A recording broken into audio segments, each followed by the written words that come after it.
ერთიანი ნაციონალური მოძრაობის წევრი პეტრე ზამბახიძე აჭარის უმაღლეს საბჭოს უმრავლესობას სასამართლოს გადაწყვეტილების აღსრულებისაკენ მოუწოდებს. ზამბახიძის განცხადებით, ბათუმის საქალაქო სასამართლომ ბეჟან გობაძის სარჩელი აჭარის ტელევიზიისა და რადიოს მრჩეველთა საბჭოს წევრად ოლღა ჟღენტისა და ვახტანგ ღლონტის ბატილად ცნობის შესახებ დააკმაყოფილა.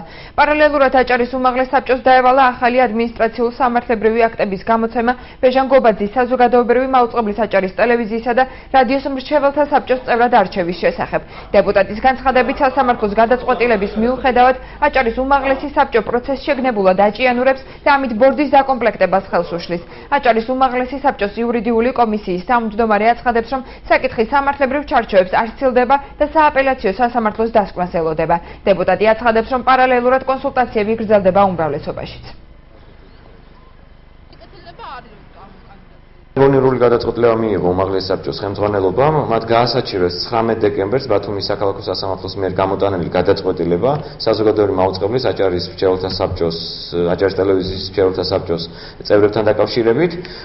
მე მოუწოდებ უმაღლესი საბჭოს უმრავლესობას, ქართულ ოცნებას, რომ ყველა ღონე იხმარონ იმისთვის, რომ მოხდეს ამ გადაწყვეტილების რეალიზება და არ გაჭიანურდეს ეს პროცესი და არ იყოს კონკრეტული, ესე ვთქვათ, 1-2 თანამდებობის პირის მხოლოდ პირადი სიმპათია, ანტიპათიის საგანი, პირადი ახირების საგანიც და რა თქმა უნდა, ეს პროცესი ჯობია რომ გამჭირვალედ წარიმართოს. ჩვენ უმაღლესმა საბჭომ გავასაჩივრეთ ეს სააპელაციო სასამართლოში, ჩვენ დაველოდებით სააპელაციო სასამართლოს გადაწყვეტილებას და სავარაუდოდ უკვე მივიღებთ ადმინისტრაციულ სამართლებრივ აქტს ბეჟან გობაძესთან დაკავშირებით. ჩემი პირადი აზრია, რომ რა თქმა უნდა, სააპელაციო შემდეგ ჩვენ გვაქვს შანსი გავასაჩივროთ ეს უზენაეს სასამართლოში საქართველოს, მაგრამ მე ვფიქრობ, რომ მაინც უნდა დავიწყოთ ფიქრი და მსჯელობა ადმინისტრაციულ სამართლებრივი აქტის მიღებასთან დაკავშირებით.